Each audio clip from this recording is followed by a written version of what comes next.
नमस्कार, the Naveen Purohit show में आपका स्वागत है। मैं हूं आपके साथ नवीन पुरोहित और आज हमारे साथ चर्चा करने के लिए मौजूद हैं मध्य प्रदेश कांग्रेस के वरिष्ठ नेता, नवनिर्वाचित नेता प्रतिपक्ष उमंग सिंगार जी। उमंग जी, आपका IND24 में बहुत बहुत स्वागत है। थैंक यू नवीन जी। अभी अभी तो आपको अपने नाम को ही चरितार्थ करना है। कांग्रेस में जो है उमंग और उत्साह की कमी है। कांग्रेस में सत्ता का श्रृंगार सालों से नहीं हुआ है। बीच में थोड़े दिनों के लिए कांग्रेस लगी कि सत्ता के आसपास आई और वो 15 महीने में फिर निर्वासित हो गई।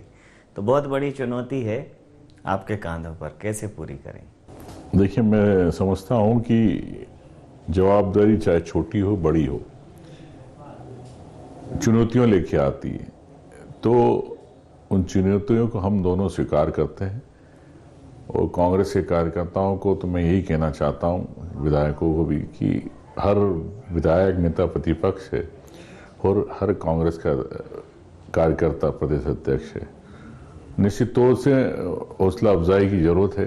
एक बड़ी हार के बाद हम लोग को एक नया मौका मिला है पार्टी की तरफ से, तो विश्वास जताते हैं हम हाईकमान पे कि उन्होंने जो विश्वास हम पे जताया है उस पे खरे उतरेंगे। जी, जिस प्रकार से आपने कहा कि आप और नवनिर्वाचित अध्यक्ष जी दोनों लोग इस बात का आपको विश्वास है कि जो हाईकमान ने आपको एक जिम्मेदारी सौंपी है उसका निर्वहन करेंगे।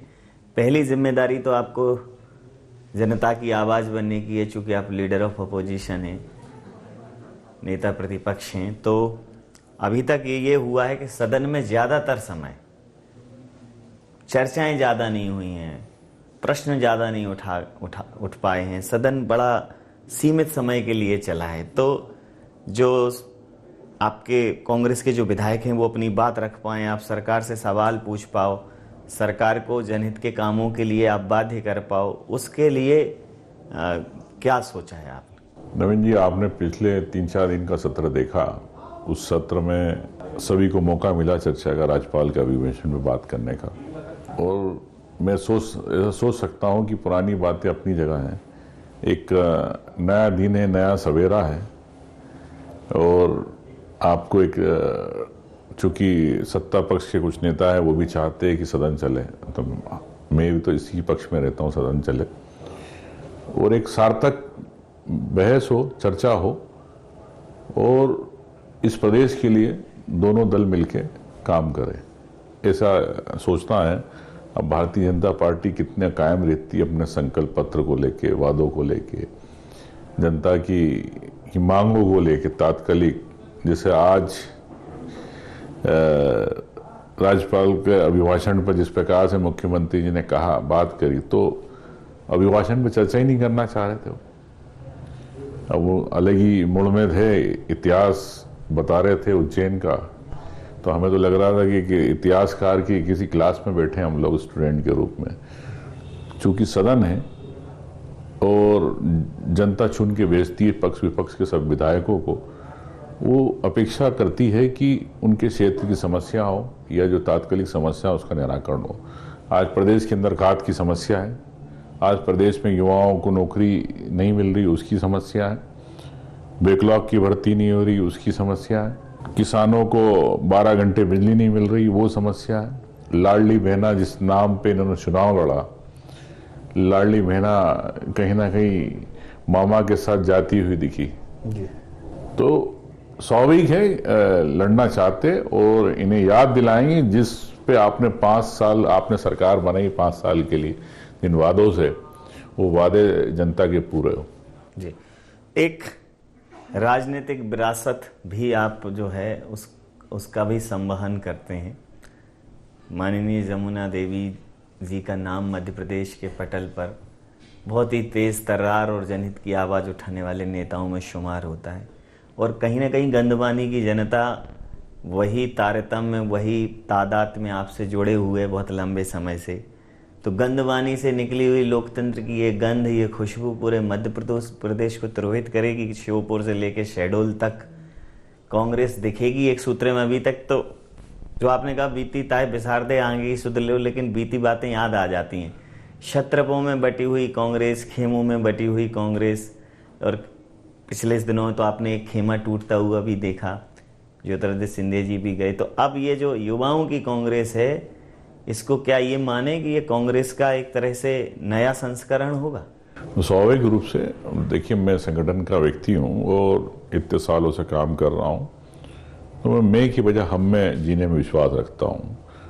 मैं जब शब्द आता है कि जब आप खुद के लिए सोच रहे हो, तो हर पार्टी के हर कार्यकर्ता को मैं के बजाय पार्टी के लिए सोचेंगे तो हम रहेगा, तो हम रहेगा तो सब साथ रहेंगे। जी, जिस प्रकार से आला कमान ने आप पर भरोसा जताया, आला कमान ने ये बड़ा निर्णय लिया, तो अभी जब हार जीत का फैसला हुआ तो उसमें ईवीएम पर भी आपने सवाल उठाए।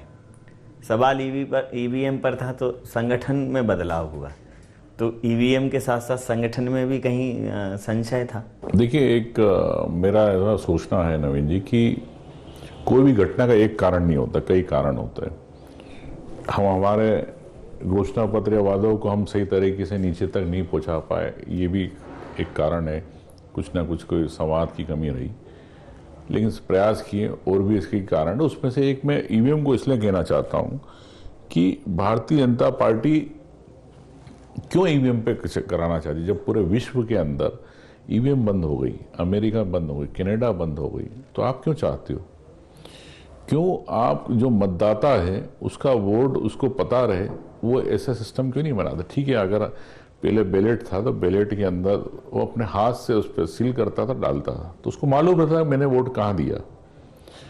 अब वीवीपैट है, क्या दिख रहा है, क्या उससे तो काउंटिंग हो नहीं रही, ईवीएम से हो रही, और क्या है इसे।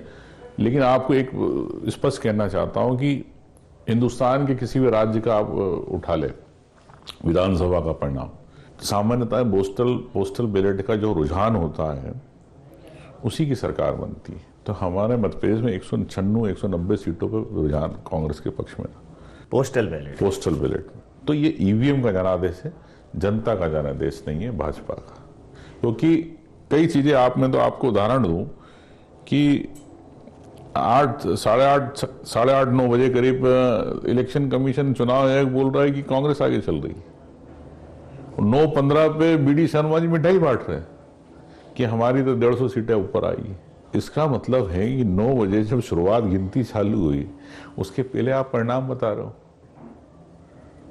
तो कई कारण है, वो मैं समझता हूं कि देश में आम जनता को इसमें आगे आना पड़ेगा, नहीं तो लोकतंत्र एक दिन विश्व का सबसे बड़ा लोकतंत्र खत्म हो जाएगा। जी, आपने कहा कि जनता को आगे आना पड़ेगा, लेकिन जनता हमेशा किसी न किसी, इस देश की जनता मूर्ति पूजक जनता, इसको एक लीडर चाहिए, लीडर के पीछे खड़ी होती है। तो क्या वो नेतृत्व कांग्रेस दे पाएगी? क्या कांग्रेस ईवीएम की लड़ाई को सदन में, माननीय न्यायालय के समक्ष, चुनाव आयोग के समक्ष और जनता के बीच में, क्या इसको लेकर मुहिम तेज करेगी? आपकी जानकारी कि 2019 में जब ये ईवीएम की बात थी, सभी पार्टियां गई थी सुप्रीम कोर्ट ने इलेक्शन कमीशन के पाले में गेंद डाल दी कि उस इलेक्शन कमीशन तय करें।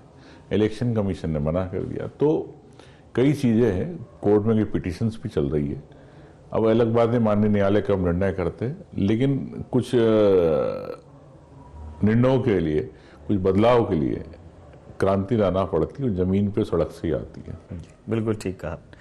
हालांकि सड़क से आपने एक क्रांति का आह्वान तो किया है, आपने एक कैंपेन चलाया है कांग्रेस ने, डोनेट फॉर देश के लिए कुछ दान करें।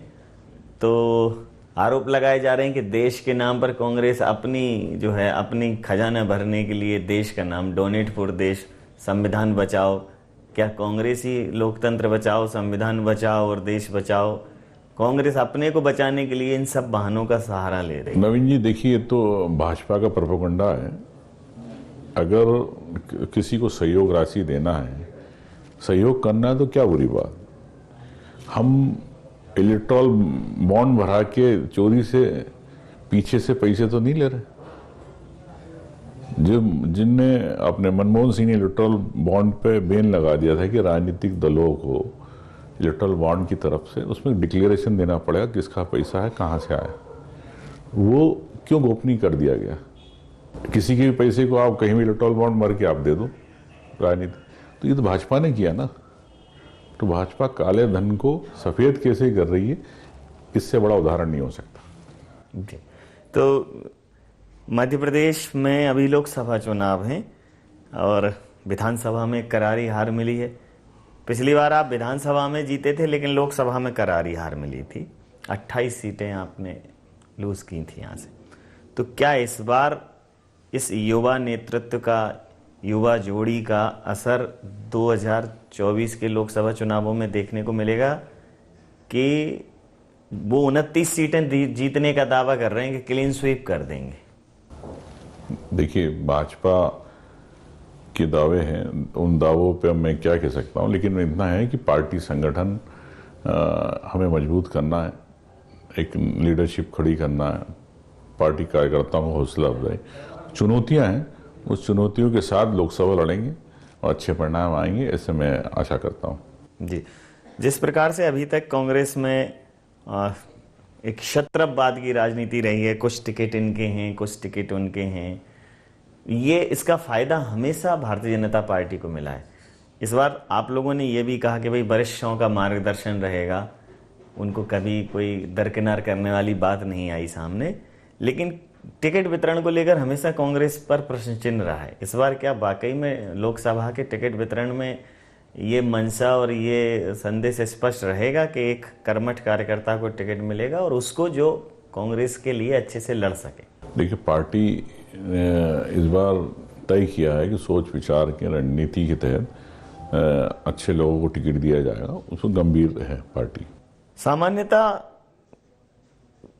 जब कांग्रेस में बदलाव होता है तो उस बदलाव को लेकर भारतीय जनता पार्टी ये तंज कसती है कि अब उनके पास कुछ बचा नहीं है, और इसमें वो टारगेट कर रहे हैं कि देखिए कमलनाथ जी को बेदखल किया गया, दिग्विजय सिंह जी की राजनीति बंद की गई, और ये हमें देख के कॉपी किया गया है। जैसे हमने नए नेतृत्व को मौका दिया, आप लोगों को सिर्फ कॉपी करना आता है। वो लाडली बहना लाए तो आप महिला सम्मान योजना लाए, उन्होंने गैस सिलेंडर की बात करी तो आपने गैस सिलेंडर की बात करी, उन्होंने नए नेतृत्व को मौका दिया, मोहन यादव जी, भजन लाल शर्मा जी, तो उन्होंने देखा कि भाई अब नए नेतृत्व को मौका देना है, तो आप कॉपी करते हुए कदम पीछे चले। देखिए, नारी सम्मान कमलनाथ जी ने पहले घोषणा करी थी, उसके बाद लाडली बहना की इनकी योजना आई।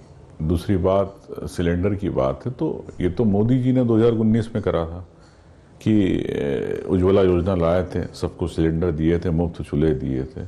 5 साल में आप भूल गए, आप उन्हें दिए ही नहीं आपने 5 साल। सबकी गैस की टंकी छज्जे पे छत पे चढ़ा दी, किसी भी गांव में जाके महिला से पूछ लो। तो ये तो सिर्फ चुनाव में इनकी जुमलेबाजी रहती है, चुनाव होने के बाद खत्म।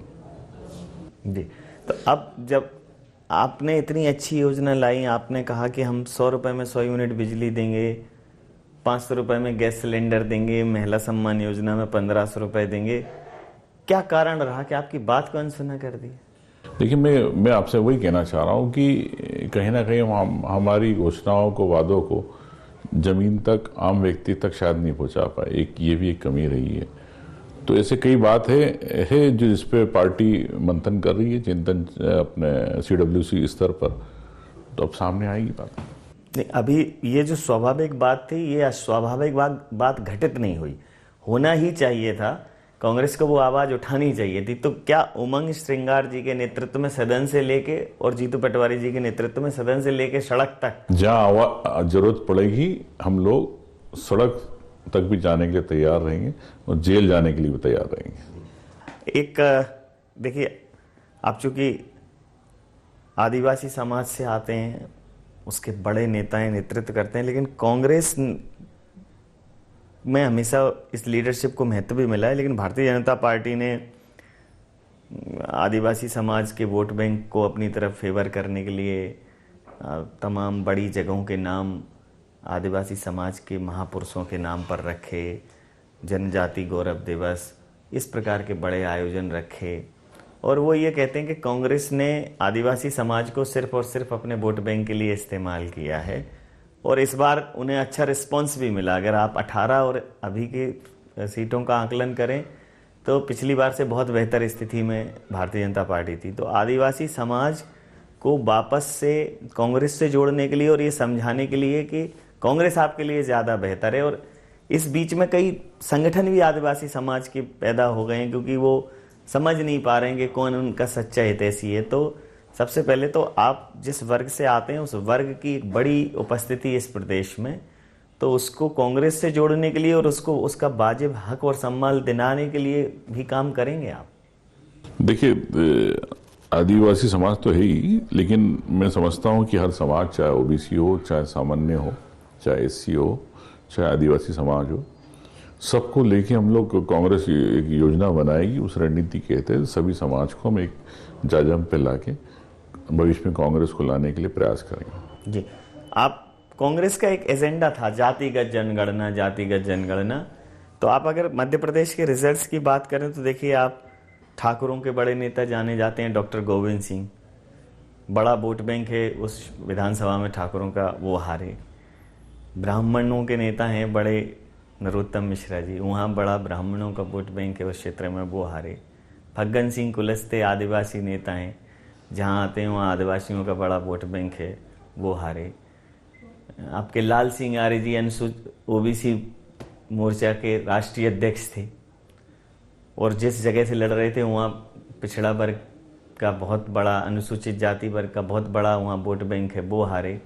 तो जाति की राजनीति को बहुत सिरे से खारिज किया है। जैसा आपने कहा कि सर्व समाज की आपने बात करी कि ठीक है आप जिस वर्ग से आते हैं लेकिन आप हर समाज की बात करेंगे, तो ऐसा कनेक्ट, क्योंकि पिछले कुछ समय से जातियों की बात होने लगी है, जातिगत लीडरशिप की बात होने लगी है। ये बात करने का साहस कम लोग कर पाते हैं कि नहीं हम सभी वर्ग की बात करेंगे, क्योंकि लोगों को लगता है कि नहीं जाति का समर्थन मिल जाता है।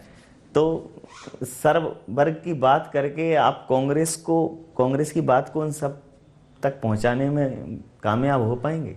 स्वाभाविक है, पार्टी हमेशा एक धर्मनिरपेक्ष सोच रखती है और विचारधारा भी हमारी वो है।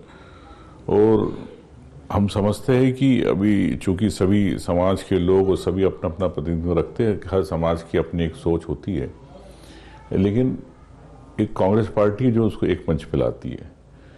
हम कभी हिंदू मुस्लिम वाली बात नहीं करते, हम कभी आदिवासियों के अंदर उपजातियों की बात नहीं करते, हम कभी दलितों में उनकी उपजातियों की बात नहीं करते, हम कभी ओबीसी में उपजातियों की बात नहीं करते। हमारा सोचना है कि सभी समाज है, चाहे दलित समाज हो, चाहे आदिवासी समाज हो, चाहे ओबीसी हो, चाहे सामान्य। वर्ण व्यवस्था थी, वर्ण व्यवस्था के हिसाब से सब जातियां बनती गई, सब चीज़ें होती गई।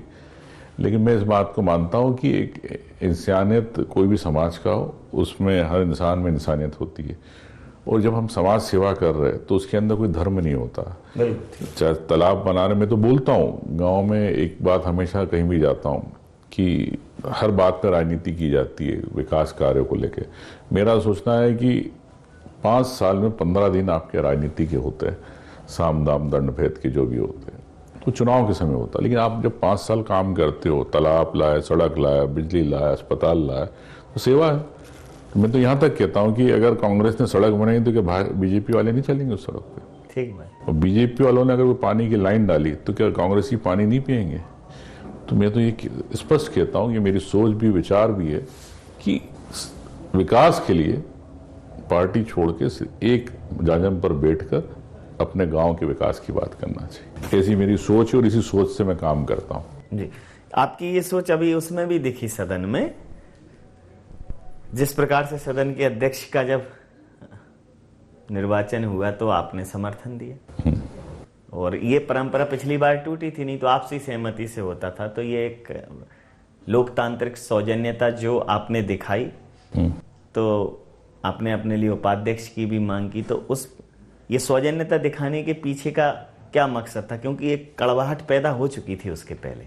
देखिए, अब पूर्व में क्या हुआ उससे ठीक है, अब मैंने उन्हें भी कहा है कि अब उस बात को छोड़िए, लेकिन जो परंपरा इतने सालों से चली आ रही, अध्यक्ष आपका रहता है, डिप्टी स्पीकर विपक्ष का होता है, तो आप उस परंपरा को वापस से करें। अब गेंद उनके पाले में, सौहार्दपूर्ण वातावरण में सदन की शुरुआत हुआ है। 5 साल कैसे रखना है ये सत्ता पक्ष को तय करना है।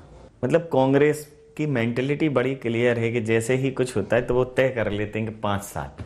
जब आपकी सरकार आई थी तो 1.5 साल में ही, मतलब आपको 5 साल का अवसर मिला नहीं।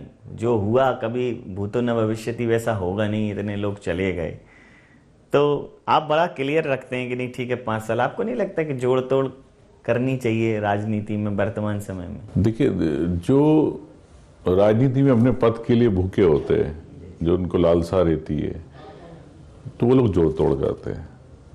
मैं पद की कभी चिंता नहीं करता हूँ, ना पद कभी मांगता हूँ। ठीक है, पार्टी का आदेश है, जो करता हूँ। तो मेरी नजरिए से, मेरे सोच से, जो अति महत्वाकांक्षी होते वो सोचते हैं। तो महत्वाकांक्षा सबकी होती है। मैं महत्वाकांक्षा में विश्वास रखता हूँ, अति महत्वाकांक्षी नहीं हो सकता हूँ। मैं एक अनइथिकल नहीं हो सकता। मुझे मालूम है अति महत्वाकांक्षी होऊंगा तो अनइथिकल हो जाऊंगा। दिन भर सोचना पड़ेगा, रात भर सोचना पड़ेगा, जोड़ तोड़ सोचना पड़ेगा। तो मैं उस दायरे में ना मेरा दिमाग सोचता है, ना मैं उस दायरे में जाना चाहता हूँ। जो है उसमें संतुष्ट रहता हूँ, क्योंकि मेरा मानना है आज आपका है, अगला पल आपका नहीं है। बस है। आप राहुल गांधी जी के करीबी लोगों में शुमार हैं। राहुल गांधी जी आपको पसंद करते हैं। निश्चित रूप से राहुल गांधी जी के विषय में आपका जो ज्ञान है वो ज़्यादा होगा। राहुल गांधी जी के विषय में एक पूरे देश में एक छवि बना दी गई है कि वो बहुत ज़्यादा राजनीति नहीं समझते, बहुत ज़्यादा शार्प नहीं हैं, बुद्धिजीवी नहीं हैं। एक ऐसा माहौल तैयार किया गया पिछले कुछ सालों में। तो राहुल गांधी जी ने निर्णय लिया है, राहुल गांधी जी का निर्णय है, ये निर्णय 2 लोगों को चलता कर दिया। सोशल मीडिया में तमाम मीम्स, तमाम स्ट्रोलिंग हो रही है। राहुल गांधी जी को लेकर आपकी सोच क्या है? देखिए, मैं मानता हूं कि जिस व्यक्ति ने 3500 किलोमीटर की इतनी बड़ी यात्रा करी, निसंदेह भाजपा में तो अभी तक कोई है नहीं, और ना वो सोचते हैं कि हम लोगों की बातें सुनने के लिए सड़क पे उतरे या गांव-गांव जाए। तो ये एक बड़ा एक निर्भीक कदम था, जो इतने बड़ा कारवा के साथ वो चले। निश्चित तौर से उन्होंने कई चीज़ें समझी, नया अनुभव लिया उन्हें। उस अनुभव की सोच है कि नए युवाओं को कैसे मौका मिले, नीचे के पंक्ति के लोग हैं उन्हें आगे आने कैसे मौका मिले। और जो आपने जातिगत आंकड़े, जनगणना की बात की है, तो जो जिस समाज का है उसको उत्तर प्रदेश मिले तो उसमें क्या बुरा? कोई बुरा नहीं। मेरा ऐसा सोचना है कि सबको सम्मान मिलना चाहिए। ठीक है, कुछ चीज़ें भाग्य किस्मत से होती है, लेकिन सब एक मंच पे आके बात करें, इसमें क्या परेशानी?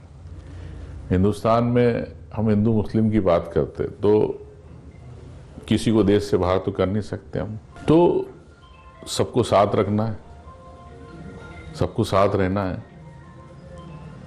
देश के विकास की बात होना चाहिए, ना कि सांप्रदायिकता तनाव की बात होना चाहिए। देश इतने सालों से विकसित क्यों नहीं हो पाया, विकासशील क्यों है? एक डेवलपिंग और डेवलप्ड कंट्री में फर्क है। ठीक बात।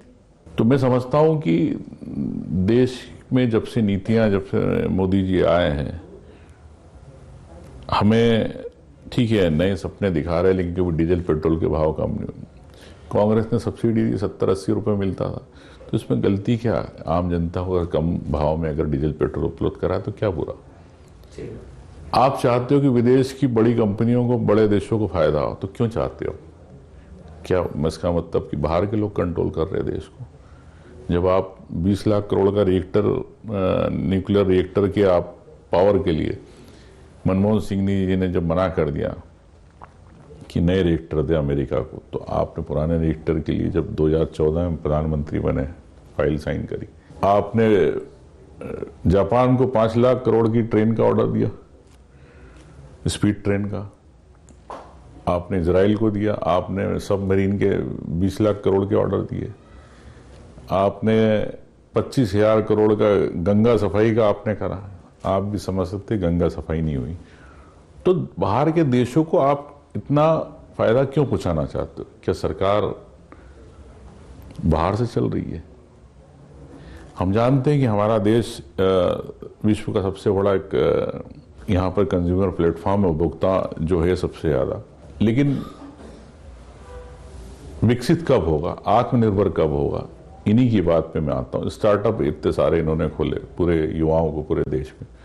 आज हजारों स्टार्टअप में पैसा लगा, लेकिन स्टार्टअप बंद हो गए, 70% बंद हो गए पूरे देश में। तो क्यों बंद हो गए? तो कहीं ना कहीं आपकी नीतियां फैल रही, आप यहाँ स्टार्टअप की बात करते हो और पैसा आप बाहर भेजते हो, बाहर के लोगों को दे रहे हो। यहीं के लोगों को आपको करना था आत्मनिर्भर। तो कथनी कुछ और है, करनी और कुछ है, ये कह सकते हैं भाजपा की नीति। फूलों को मैंने खिलते और बिखरते दोनों देखा है, कैसे कह दूं कि भाजपा ये कमल खिला रह जाएगा। समय है, विचारधाराओं की बात है, परिवर्तन की बात है। जब देश की जनता को यह स्पष्ट हो जाएगा कि कांग्रेस ही है जो इस देश की अनेकता में एकता की संस्कृति और सभ्यता को विकास की धारा में परिवर्तित करके एक लोकतांत्रिक व्यवस्था स्थापित कर सकती है, वही है जो जन जन की पार्टी हो सकती है। जिस दिन जनता को ये समझाने में कामयाब हो गए, हाथ मजबूत होगा और सरकार भी मजबूत होगी। तो सर, तमाम सारे पहलुओं पर आपसे चर्चा हुई और ये उमंग और एक कहना चाहिए कि बुझी हुई निराश कांग्रेस का एक उचित श्रृंगार हो। कांग्रेस चमके दमके, विपक्ष के तौर पर ही सही, लेकिन उसकी उपस्थिति दिखे कहीं ना कहीं। धन्यवाद। ऐसी मैं कामना करता हूँ। आपका बहुत धन्यवाद, बहुत आभार।